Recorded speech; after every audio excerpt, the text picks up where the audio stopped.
मिल जाता है, लेकिन आप अब भी सबसे पहली और सबसे बड़ी समस्या पर अटक जाते हैं। ऐसा फ्रेंचाइजी लेने के लिए आपको नकद पैसे देने पड़ते हैं। किसी प्रतिष्ठित फ्रेंचाइजी को खरीदने की लागत $1 लाख से लेकर $15 लाख या इससे भी ज्यादा हो सकती है। और यह तो सिर्फ फ्रेंचाइजी के अधिकार खरीदने का खर्च है। इसके बाद आपको प्रशिक्षण, विज्ञापन और समर्थन के लिए मुख्यालय को जो मासिक भुगतान करना होता है वह अलग होता है। और इस सारे समर्थन के बावजूद सचमुच दौलतमंद बन जाने की कोई गारंटी नहीं है। कई बार तो फ्रेंचाइजी घाटे में चलने के बावजूद फ्रेंचाइजी मालिक या मुख्यालय को भुगतान भेजना होता है। भले ही आप उन लोगों में हो जिनका फ्रेंचाइजी सफल हो जाता है, लेकिन इस बात की काफी संभावना है कि पहले कुछ सालों में आप खुद खास पैसे नहीं कमा पाएंगे। और यह भी याद रखें, 3 सालों में से एक फ्रेंचाइजी अंततः डूब जाता है। जब मेरे गरीब डैड 50 साल के थे तो उन्होंने हाईवे के राज्यपाल के खिलाफ चुनाव लड़ने का दुस्साहस किया, और वे जिसके खिलाफ लड़ रहे थे वह और कोई नहीं, उनके तत्कालीन बॉस ही थे। इसके बाद क्या हुआ आप सहज ही अंदाजा लगा सकते हैं। गरीब डैड न सिर्फ चुनाव हार गए, बल्कि उनके बॉस ने उन्हें नौकरी से भी निकाल दिया और साफ शब्दों में बता दिया कि वे दोबारा कभी हाईवे में नौकरी नहीं कर पाएंगे। डैडी ने अपनी सारी बचत बटोरकर एक लोकप्रिय फ्रेंचाइजी खरीद लिया, जिसके बारे में कहा जाता था कि यह फ्रेंचाइजी कभी नहीं डूब सकता। जो फ्रेंचाइजी कभी नहीं डूब सकता था वह डूब गया, और साथ में मेरे डैडी भी।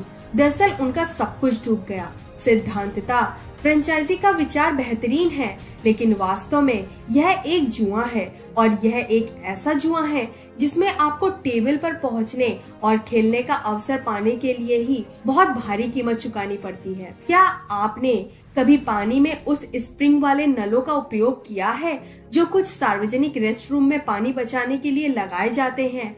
जब आप पानी चालू करते हैं तो आपको बटन दबाए रखना पड़ता है, क्योंकि बटन छोड़ते ही पानी भी बंद हो जाता है। अधिकांश लोगों की आमदनी का स्रोत उसी नल जैसा होता है। आपके पास थोड़ा पैसा बहकर आता है और जैसे ही आप काम करना छोड़ते हैं यह बंद हो जाता है।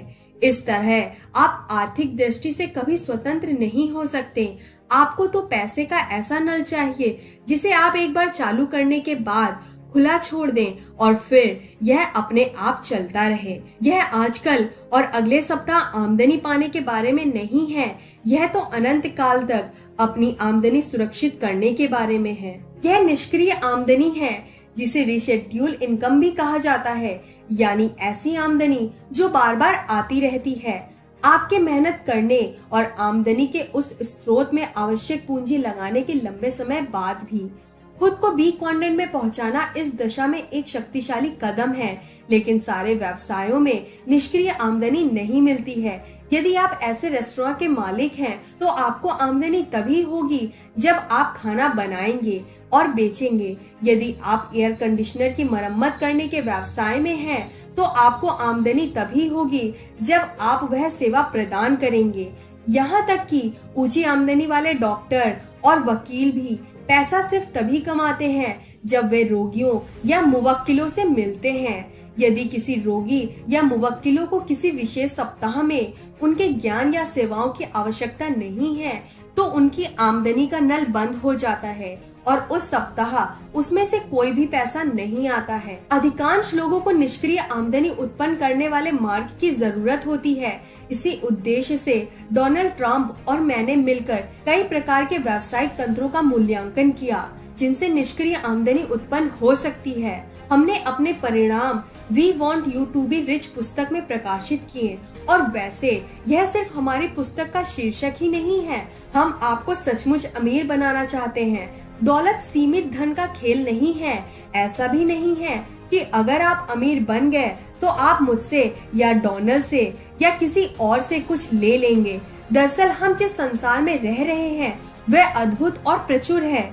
यहाँ पर्याप्त से ज्यादा मात्रा में ऊर्जा, सामग्री, चतुराई, रचनात्मक और महत्वाकांक्षा मौजूद है, जिससे इस संसार में रहने वाला हर व्यक्ति दौलतमंद बन सकता है। तो हमने क्या पाया? हमने यह पाया कि एक बिजनेस मॉडल बाकी से अलग हटकर दिखता है। यह विशेष बिजनेस मॉडल